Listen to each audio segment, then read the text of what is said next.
So. Yeah, we'll see.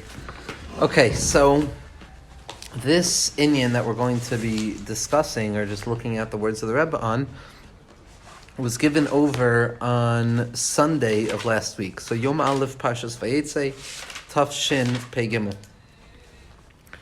This shir was recorded. It's a shir that the Rebbe gives on the Siv Mitzvah Secha from the Kamarna Rebbe. The Kamarna Rebbe is good. Kamarna Rebbe wrote a sefer Nesiv Mitzvah Secha, which the Rebbe has been learning through in addition to learning through the Sugyos and Otzros Chaim with it. It is a fundamentally important sefer. Nesiv Mitzvah Secha goes through Inyanim of Yichud, Inyanim in Emunah, Inyanim in Yichudim, Inyanim of Torah Lishma.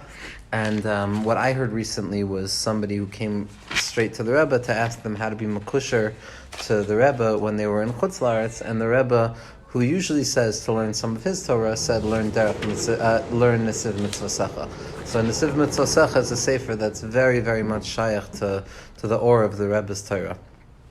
So after going through various inyanim in terms of overcoming kas and overcoming different experiences of emotional discrepancies, specifically within a person's home, and how, in accordance with the Baal Shem Tov HaKadosh, the essential sign, the litmus test that one has to have with regards to their spiritual standing is the level in which they can handle their midos, tovos, or midos ra'os in relationship to their family. So whether it's kas or withholding from kas. And the Rebbe continues and he spends time describing how be'emes, what a person has to find is a deep simcha be'etzem hazichia shezoicha lehispalel. Right? So by way of describing the willingness or the pathway as to how to overcome anger, how to overcome this tendency towards frustration, which very often comes about when things don't go in accordance with my will, right? Anger is very often a response to the fact that things have not gone the way I expected them to go, and anger is an attempt to overcompensate, to show a strength that I don't truly have, because I feel powerless in that point. So what is the Eitzah? So the Rebbe says as follows. Rav Hershel Aziditchaver Kosav. Rav Hershel Aziditchaver wrote, "She'ikruhu liyos sameach b'shas tfilaso." That in order to overcome anger, a person has to learn the secret of being happy during their davening. Va'az einhu noifel liyeshos upnios chas v'shalom. When a person finds simcha in their avodas Hashem, whether it's tefillah or Torah, that's the way they're going to be saved from yeshus, a sense of self, or an overwhelming sense of pride or egoism, and any of the externalizations that a person falls into.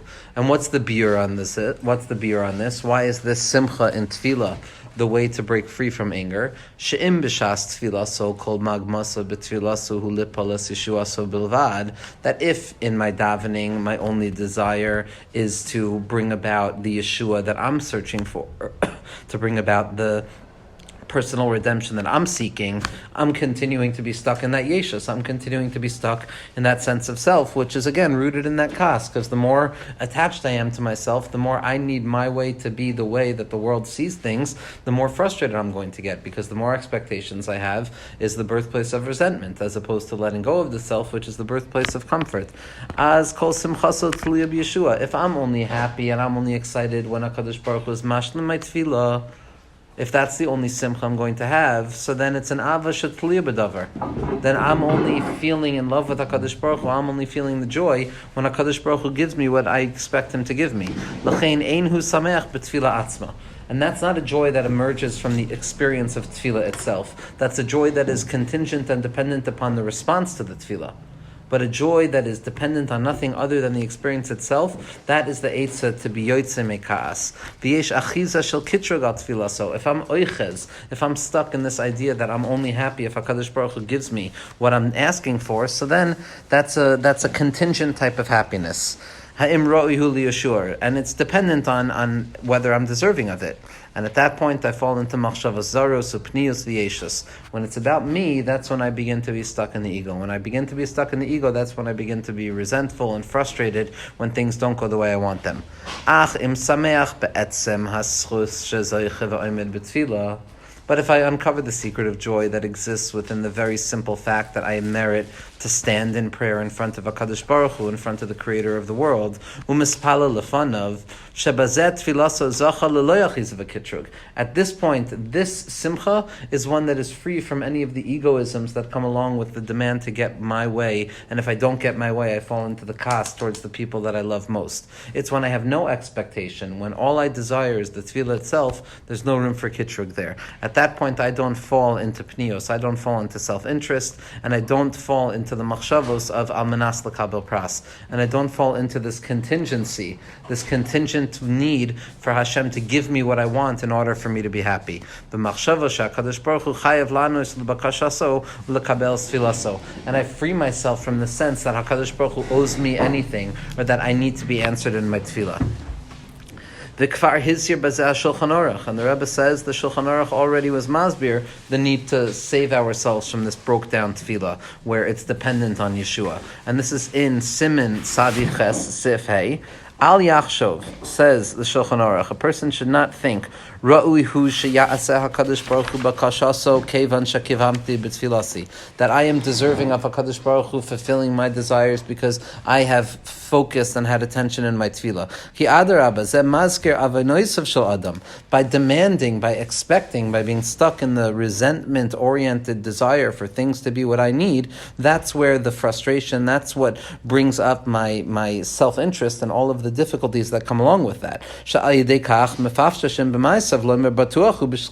Because if I'm saying, Rabbanu Shalom, you owe me something, then in Shemayim they're going to say, yeah, let's see if he owes you something. Should be b'derech bittul. A person should believe that my tefillah is not the reason that I'm being answered. Tefillah is the mechanism which draws down the chesed of HaKadosh Baruch Hu. By enunciating the words of tefillah, the matbeya shenitva al yidei anshe knesses hagadola, it's a segula. It's a segula. To daven, to find simcha in the davening itself, that's the segula to being mamshech down chasadim. And a person should say in their hearts, to their hearts specifically, mi ani, who am I, dal v'nibsa. Who am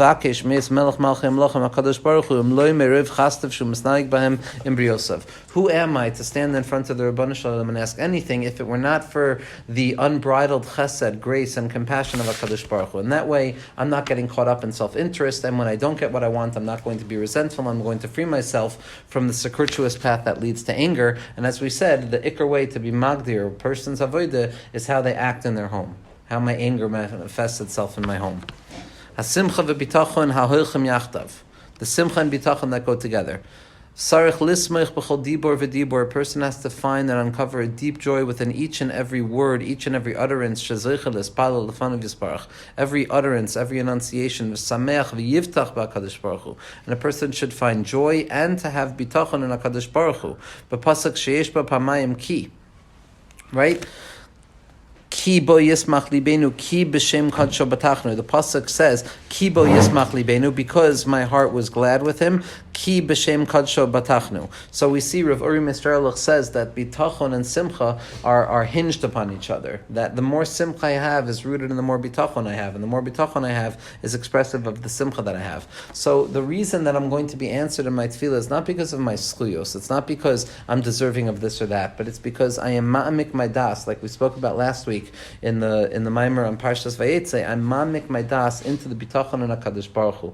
And bitachon and HaKadosh Baruch Hu, as it's explained in the tzadikim, is to be living with such a deep attachment to Amunah, such a deep attachment to the truth of what HaKadosh Baruch Hu is in this world, that it's as if the redemption has already arrived for me in this moment. And I can already be mesameach myself, ki'ilu the Yeshua has already come, even if the Yeshua has not come yet. That's the power of bitachon, to live as if the future has already arrived, in spite of the fact that the future has not yet arrived. This is the secret of Shir HaShirim, the Rebbe says in Parshas Vayetze Tavshin Ayin Gimel, that Shlomo HaMelech was able to bring down the Or of Geula prior to Geula, whereas the Tzur HaMor pointed out, it's the Yeshua that the Isha B'leidaso feels. It's the woman in the moment of birth who's screaming out in pain, yet is already aware of the joy and the gladness that will emerge afterwards, and that joy and gladness that is rooted in the future, not yet present, is expressive itself in the present moment, in spite of the fact that it hasn't happened yet. That's where the bitachon is moiled simcha, and the simcha is moiled bitachon. Ha'atzvus geremes harchaka me Hashem yisparach me hashpa'asai ha'toiva. Sadness pushes a person away from HaKadosh Baruch Hu and the expressive light of HaKadosh Baruch Hu. Hine ayidei hasimcha shesameach ba'yisparach, through the joy that we find within HaKadosh Baruch Hu, not within what HaKadosh Baruch Hu gives me, not within what I expect from HaKadosh Baruch Hu, but the essential joy in Hashem Yisbarach, shezoich la'amoid lefanav, because I merit to stand in front of Him. Medavik atzmol el olamis kadoshim v'toivim. Zak the Rebbe, by that simcha itself, I am makasha myself to the beautiful and good worlds. Again, the Rebbe brings down very often how Rav Yankala of Peshvorsk, who was one of the Rebbe's main mashpiyim, the Rebbe spent about 1.5 years by Rav Yankala of Peshvorsk, and he was makabel a lot in his derech ha'avoda, as the Rebbe has said explicitly. And Rav Yankala of Peshvorsk would always bring up that the Lev Simcha of Gur went to visit the 7th Lubavitcher Rebbe, and they had a conversation as to what the essential chiddush of Toras HaChasidus was. And Rav Yankala pointed out that the Lev Simcha and the Lubavitcher Rebbe both agreed that the Ikar Hagdasha was on Simcha. That the Ikar Hagdasha of Toras HaChasidus was the capacity to live in Simcha. But the Hagdara was as follows. It wasn't a Simcha that takes place as a result of some occurrence or in anticipation of some occurrence. It was a Simcha rooted in nothing other than Simcha.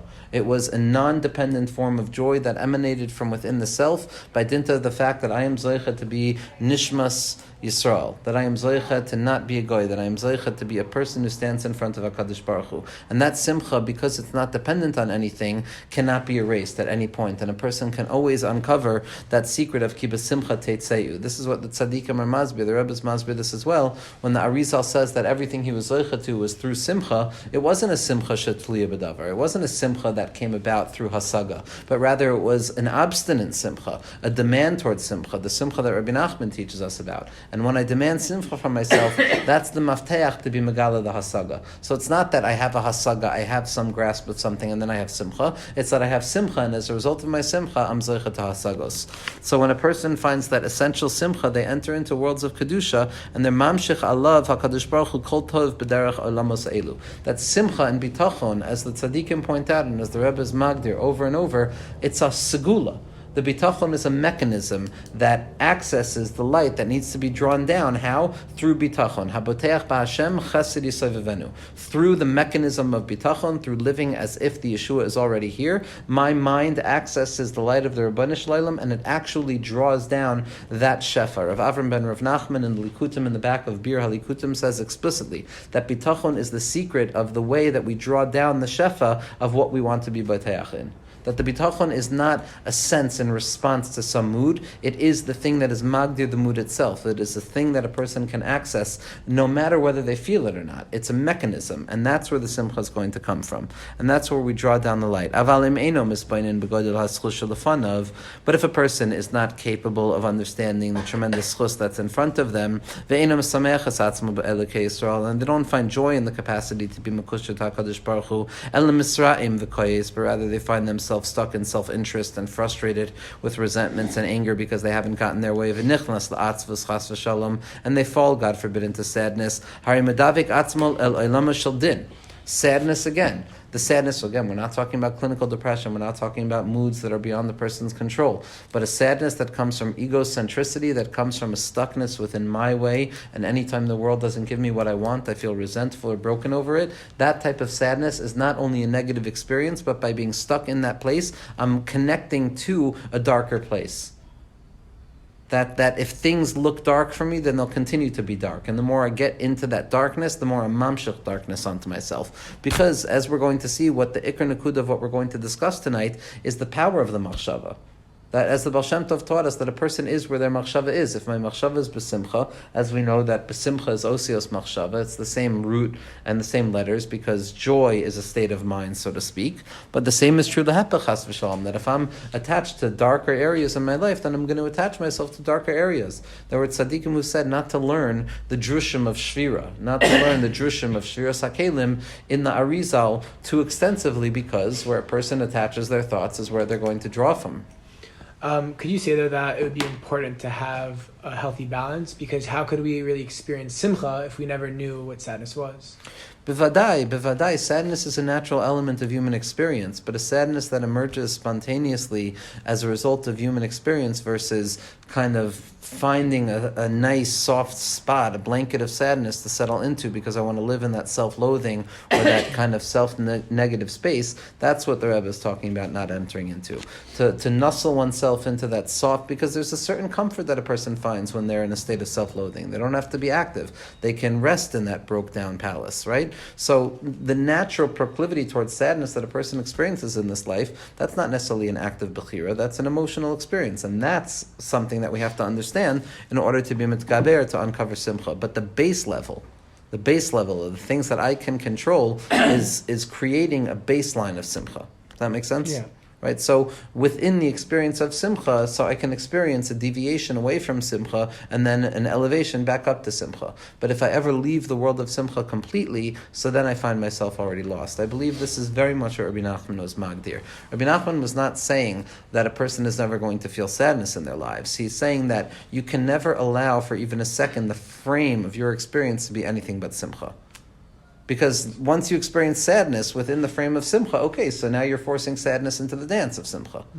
But if you're no longer in the realm of simcha and you find yourself in the makif of sadness, that's already right? How could a person be punished for not having simcha? It's an emotional discrepancy. Elama, it's the way that I choose to see the world. It's the glasses that I put on in the beginning of the day.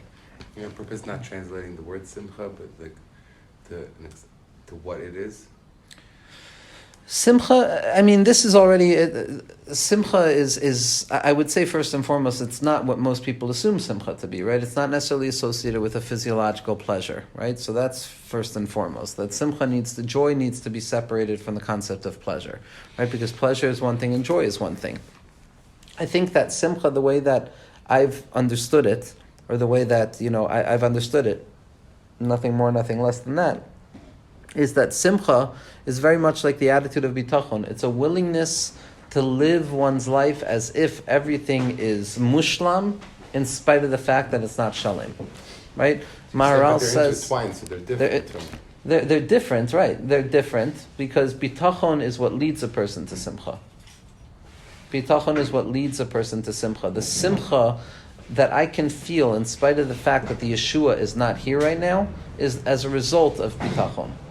But Maharal says simcha is shleimus. But we know from all tzadikim that shleimus is an impossibility. And we also know from Chazal, Ezehu ashir hasameach bechelko. One who is rich is one who is glad with their lot, their peace. A chelik is the opposite of shleimus. So how does it shtim? Elama, that simcha, we can say, is a feeling of being in a state of shleimus in spite of the fact that I'm not in a state of shleimus. It's looking at my life in accordance with what it is, not what it should be, not what it was, not idealizing or trying to struggle with resentments, this or that, seeing things as they are, and seeing it that in this moment, alles is good, everything is okay. And in that moment, the person experiences a feeling of simcha, a feeling of calmness and presence within the self, not needing to run anywhere, not needing to chase anything. It's a state of being. It's a state of being. It's a state of being. It's an emotion and it's also a mindset. It's a way of looking. It's a calmness at the heart of all things. And it's also a willingness to live with this light of bitachon, which is seeing the future as if it has arrived in spite of the fact that it hasn't arrived yet.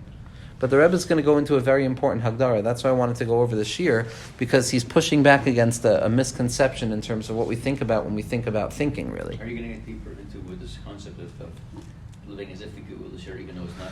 That's what I'm trying to. So that's the Inyan Bitachon. That's the Inyan Bitachon, which we discussed a little bit in a previous week. It's not going to be the Nakuda that we're going to focus too much on tonight because it expands into various places, but suffice it to say that Dimyon and imagination and sacred imagination and rectifying the imagination to live in a space of ki'ilu, to live in a space of as if things were a certain way in spite of the fact that the external casings of my life are not that way, is the secret of kind of holy pretending. The tzaddikim spoke about this all the time, that a person has to, when the Rambam brings down the halacha, that when a person stands in front of HaKadosh Baruch Hu, in the first bracha of Shemona Esrei, it has to be doime lo ki'ilu oimid lefnei HaMelech, as if they're standing in front of the king. Well, everybody spends all the time in the world discussing extra words in the Rambam, but they're not talking about this extra word ki'ilu. If I'm standing in front of the king, why does it say ki'ilu as if I'm standing in front of the king? Elama, ki'ilu is a mechanism. When Chazal say ki'ilu, when they say something is as if I'm learning Mishnayos Kadshim, it's as if I was makriv a korban, there's two ways of looking at that mechanism of as if. as pretending. One is that, okay, ideally I should be able to bring a korban. I can't bring a korban, so b'di'evad, on a secondary level, I'm going to learn the Mishnayos, even though it's not the way it really should be. So then I'm splitting life into an ideal and a real, and I'm stuck within the space between the two of them. But if I look at what Chazal are saying with the mechanism of Ki'ilu, that it's mamish working like that by learning Mishnayos Kachim, I am mamish engaging in the function on a spiritual level of Hakravas HaKorban. At that point, the Limud HaMishnayos is the experience of being Makriv Korban.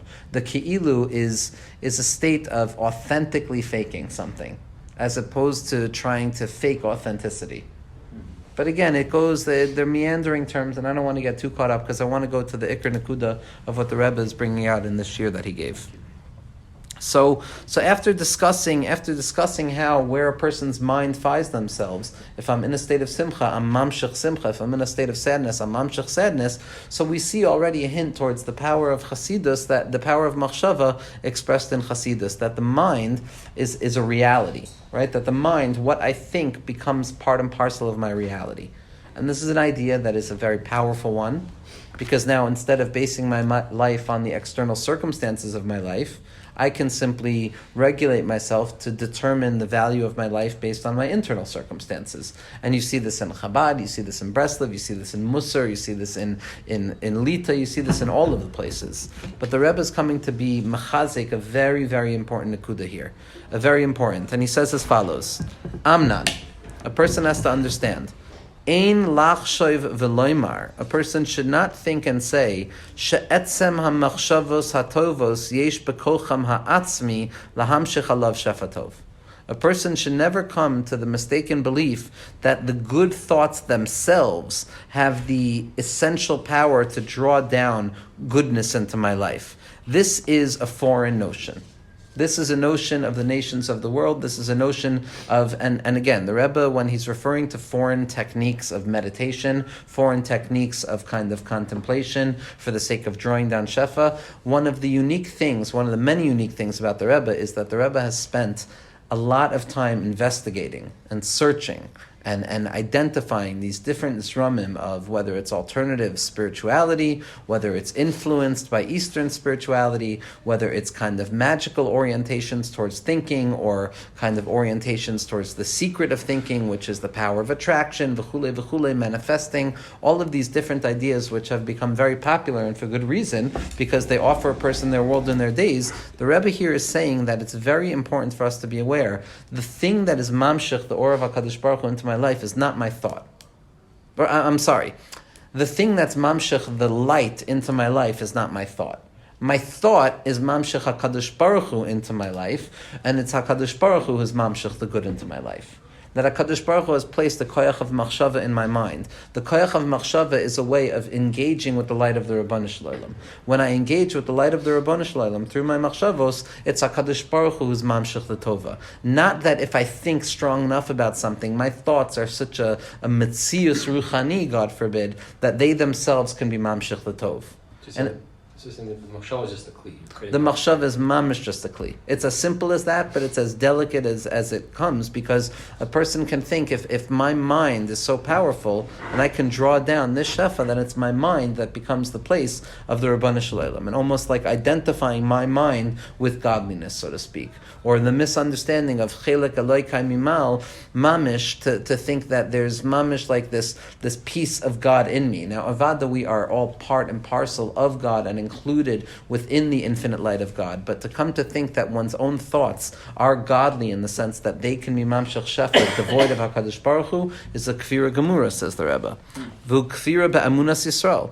Right, to believe that the mind itself can draw down shefa without the mind engaging with HaKadosh Baruch Hu first and foremost as the source of shefa is a kfira. She'ein shum koyach beladav yisparach chas v'shalom. There's no strength in the world other than HaKadosh Baruch Hu, b'shum panim, at all. No matter how big a tzadik is, how gross a tzadik is, how tremendously holy an individual is, there's absolutely nothing that has the power to draw down shefa other than HaKadosh Baruch Hu. There's a klal gadol in everything, klal gadol in the Eitz Chaim, in the Rashash, and all of the tzaddikim, that the only thing capable of being mamshich, hamshacha from Or Ein Sof is HaKadosh Baruch Hu. Nothing else. Nothing has the capacity to draw that down. V'lo yishal oilam right? There's no power to any thoughts. There's no power to any worlds. There's no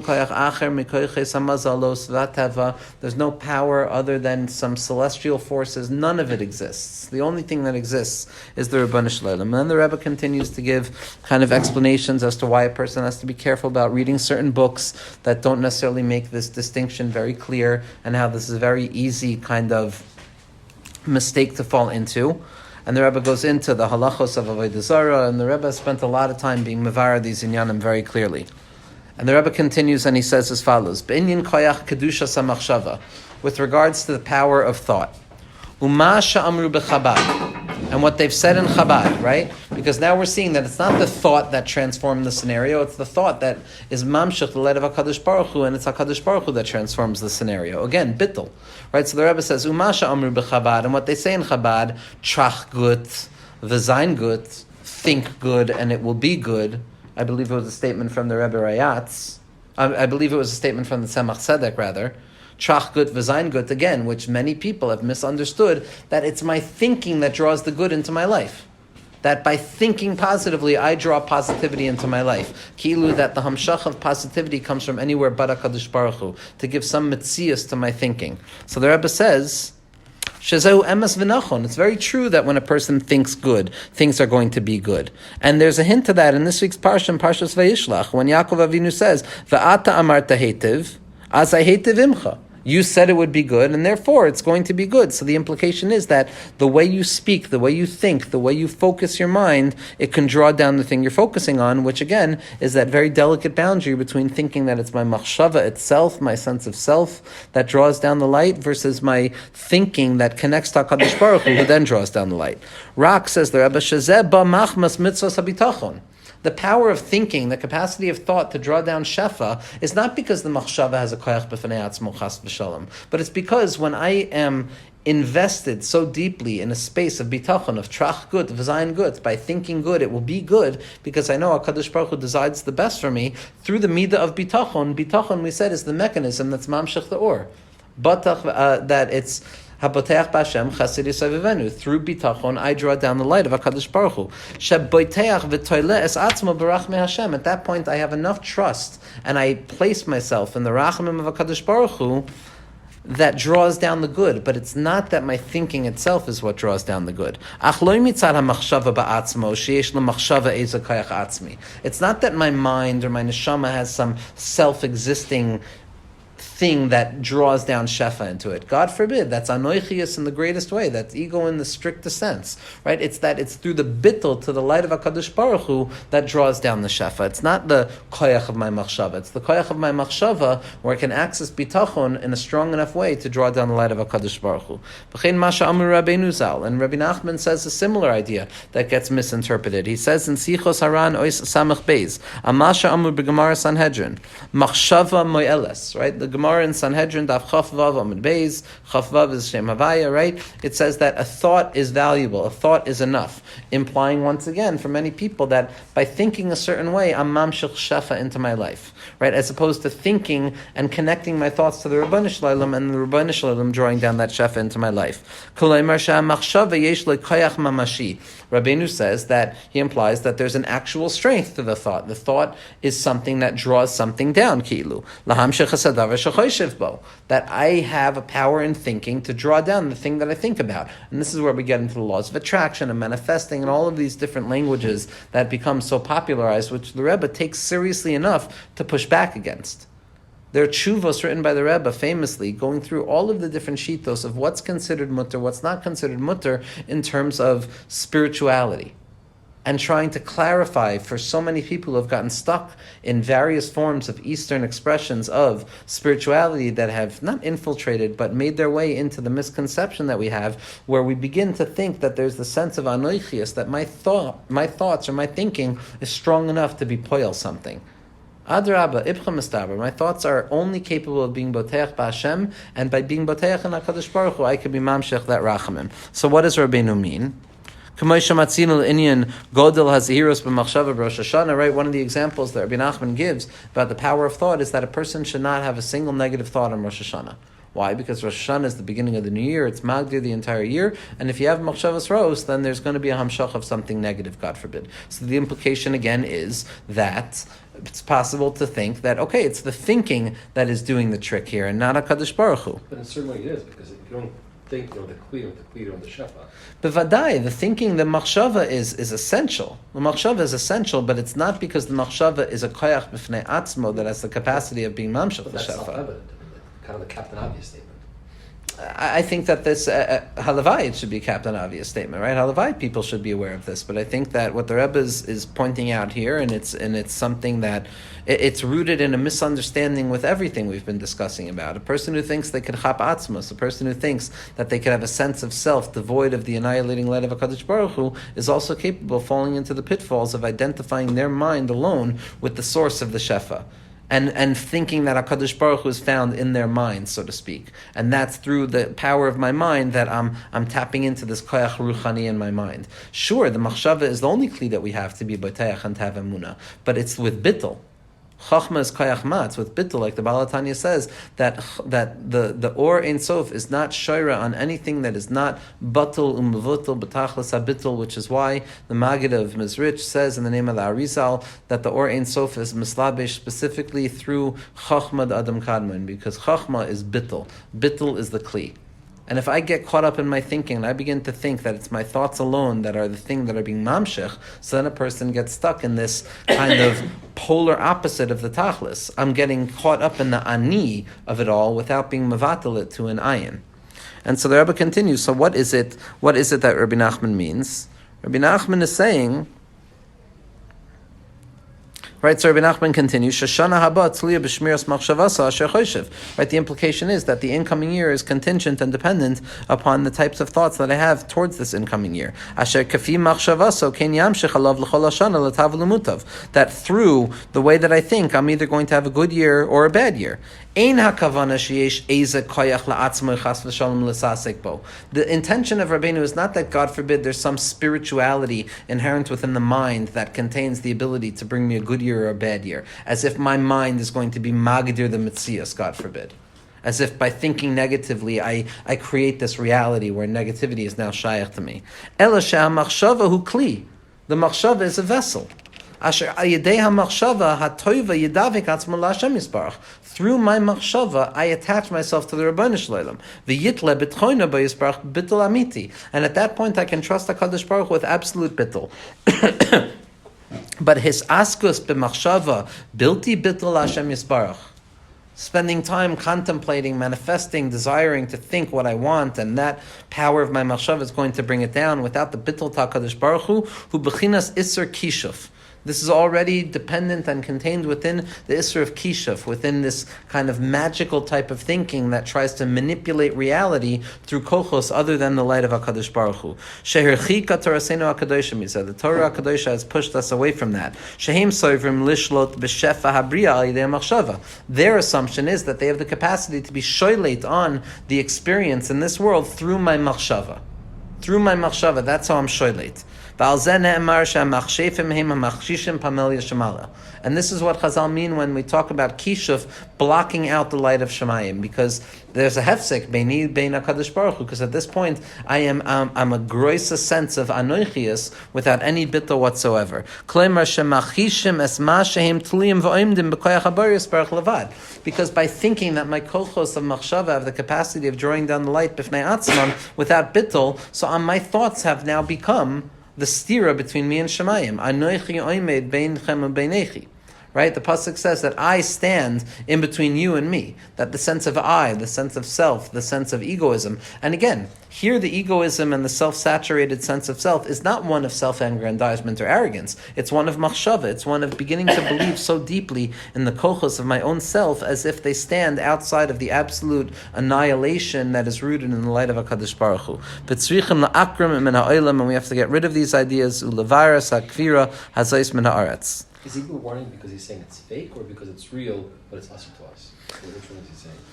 I mean, kishuf is a real thing. Again, part of the reason that the Rebbe is taking this so seriously, because when the Torah asers kishuf was a reality, right? There was a way of being darish mesim. There was a way of seeking out, spiritualism or these old ideas of, and we see them coming back with very strong power, right? These things, whether they're real. I mean, I remember asking a question like this in Shana Aleph to a Talmud of Rav Moshe Shapiro, who learned a lot of Kabbalah. Right, he was studying the writings of the Leshem a lot, and I remember asking him because my family had gone to Mekubalim right in the past when they would come to Brooklyn and they would say things about this, that, and what a person has to do, and clearly these people weren't rooted in kedusha, because it was manipulation. So this person said to me, he says, if you eat your fingernails enough and you drink Negelwasser long enough, you could also do magic, right? So meaning there's a koyach of ruchnius, that the Sitra Achra that has a capacity to be medame milsa lemilsa. There's certain things that these things can manifest. So there's two things here. Number one is it's simply the wrong way of thinking. It's simply the unhealthy way of thinking. Number two is that if a person is actually investing themselves deeply enough in these practices, and there is reality like that, where Jews spend a lot of time engaged in these kind of types of experiences, so then you're already talking about Isurim. You're talking about real Isurim. This is very important also, and the Rebbe spends so much time being makdish this. On a certain level, the Rebbe here is responding to two issues. This piece we can say is responding to an issue within certain zramim in Chabad Hasidus, or people who understand Chabad Hasidus in a way that the mind becomes the mechanism without the light of HaKadosh Baruch Hu, where the sense of self becomes so present that it's without bittul. And then in Breslov, you have the issue of being magshim tzadikim, of kind of taking the tzadik and making the tzadik into something physical, as if going to a tzadik is about the individual themselves, about the personality, about this person who was born to this person, as if there's an inherent kedusha to them, devoid of the light of HaKadosh Baruch Hu. The Rebbe has spent so much time expressing that the only kedusha shaykh to tzadikim is the hashras hashchina that takes place as a result of their bittul completely, the self-nullification necessary for being mamshech shchina. A person who is davening towards a tzaddik, God forbid, or has a misunderstanding of how the davening near a tzaddik operates. Rabbi Nachman has told us over and over, a tzaddik is a shadchan, a tzaddik is a bal tefillah. It's nothing else and nothing more. Nothing less than that either. But the Rebbe says as follows, V'chein anu tzrichim lihizayer be'inyan hatzadikim. We also have to be very careful when it comes to understanding the concept of tzadikim. Shaloi la'asois mehem mitzias la'atzum chas v'shalom.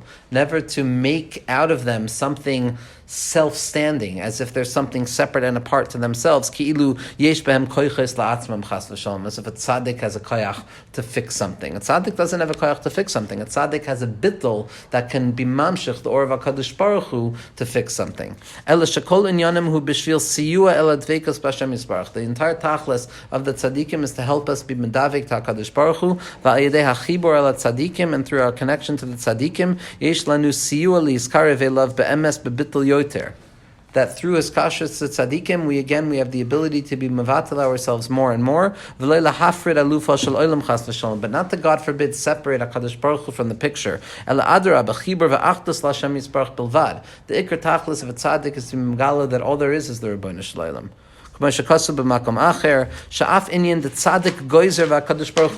Even the concept that the tzaddik has a gezerah and HaKadosh Baruch Hu follows it, that's because the tzaddik is masig what HaKadosh Baruch Hu's ratzon is. That HaKadosh Baruch Hu now is going to listen to that gezerah because the tzaddik has tapped into what that gezerah is. But not that the tzaddik is making some gezerah without bittul to HaKadosh Baruch Hu.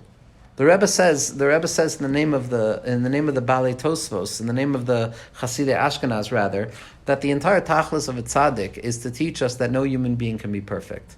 Right? So God forbid to take a tzaddik and be magshem them, or to take the koyach machshava, which is the tzaddik within our own minds, and to be magshem it as if that is where the pu'ula HaKadosh is coming from. Those are the kelim of bittul that are mamshech the or of HaKadosh Baruch Hu.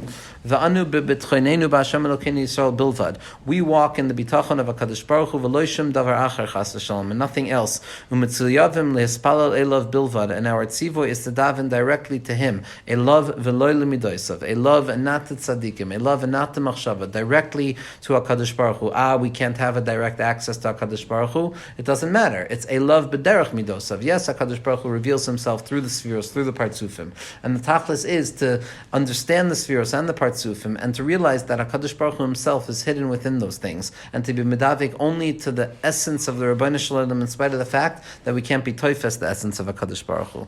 B'yesh b'bitachon b'Hashem beis madregos. There are two dargos in bitachon. Madrega Aleph, the first darga is sheboteach sheyatza HaKadosh Baruch Hu rak hatoiv b'shvilo, that HaKadosh Baruch Hu is going to only do good for me. Af she'eni yodea mahu hatoiv, even though I don't know what the good is. This first shita in bitachon, the bitachon that it's not that it's definitely going to be what I want, but rather it's going to be what HaKadosh Baruch Hu knows is the best. This is famously the shita of the Chazon Ish in his Sefer Emunah and Bitachon, where the Chazon Ish spends time moving against what was the classical understanding of the Chovas HaLevavos and Shar Bitachon, as well as what one can understand as the bitachon of Chasidus, which is that the other level of bitachon is it's going to be what I want. I have a bitachon that it's going to be good in the way that I desire it to be good. The Chazon Ish is saying that no. Bitachon is bitachon that whatever it is that is going to happen is going to be the very best that HaKadosh Baruch Hu wants, but lav dafka is it going to be in accordance with my desires. That's the first darga. Madrega HaBeis, which is the darga of the Chovas HaLevavos and the Balei Chasidus, is shaboteach sheyasa Hashem Yisparach kefi ritzono, that HaKadosh Baruch Hu is going to do what I want. V'hu madrega shel Ruach HaKodesh, and that bitachon is a higher level of Ruach HaKodesh, shemargish benafsho as hashefa eliki shenifsha ubakvar. At that point, when a person has the bitachon amiti, that HaKadosh Baruch Hu is going to be poyel what I want, at that point, that gilui is a bitachon of Ruach HaKodesh. And be'emes, what the Rebbe has pointed out is it's not a stira. Because when a person comes to recognize that the ikar ratzon that I want is what HaKadosh Baruch Hu wants, so then mamela, whatever the desire of HaKadosh Baruch Hu is in this mitzias, will uncover itself to be the second type of bitachon as well. In the beginning, I have bitachon that HaKadosh Baruch Hu is going to carry out His will. At the end, I have bitachon that whatever HaKadosh Baruch Hu's will is what my will is. And then there's an alignment between what I want and what HaKadosh Baruch Hu wants. Is it His will is your will because your will is ultimately His will? Or His will actually becomes your will? It's a great question. It's a great question, and I think it demands a much longer kind of distinction of levels, because there's a mission in Avos that says that batel ritzoncha mipnei ritzono kadesh yivatel ritzona. I forget exactly what it is, that align your will with His will, so He'll align His will with your will. I think that over here it's saying something different. I think it's saying, meaning there's a stira, and hopefully this will answer the question. There's two reasons that the Ari gives for the creation of the world, right? We've spoken about this. One is that HaKadosh Baruch Hu wants to reveal His ultimate yichud from potential into actualization, and one is that HaKadosh Baruch Hu wants to bestow the ultimate good. So one is called the Hoitza'a min HaKoyach el HaPoel, which is that HaKadosh Baruch Hu wants to be Megala His unity in all things, and the other is called Choik HaTov L'Hetiv, that it's the ultimate desire of the good to bestow good. And so there are many tzadikim, or many people who wanted to make a machlokas out of this. Not so many tzadikim did, many people did, right? So that there's a machlokas, there seems to be. What does HaKadosh Baruch Hu want? His unity or the ultimate good? But the real answer, Zak Leshem, is that His unity is the ultimate good. Right? The revelation of HaKadosh Baruch Hu's koyach is ultimately the ultimate good that a person can be masig in this world, because there's no tainug like the hisanug al Hashem, and that the tainug that a person feels. So I think over here, in the beginning, it could start off with the sense that, my bitachon is that HaKadosh Baruch Hu is going to do things my way. And then what I come to realize is that in truth, whatever happens in this world is nothing but the anhag of HaKadosh Baruch Hu, and the ultimate expression of HaKadosh Baruch Hu's yichud, and by tapping into that, I come to realize that whatever it is that HaKadosh Baruch Hu reveals in this world is the yichud which I'm searching for. Does that make sense? And so the Rebbe ends as follows: The ikar sheyispal b'simcha u'b'bittul Hashem. But the ikar is to daven to HaKadosh Baruch Hu with simcha and with self-annihilation, like we spoke about before. Shehabittul hu kedusha. It's not that bittul leads to kedusha. It's not that bittul takes a person to a place where they can access kedusha. The bittul is the kedusha. Could you define bittul? No, but let's finish the sentence and then we can talk about it for a second. And va'ayidei hasimcha va'bittul, through joy and bittul, yushba elav kol toiv v'rachamim gemurim, amen kein yiratzon. So I think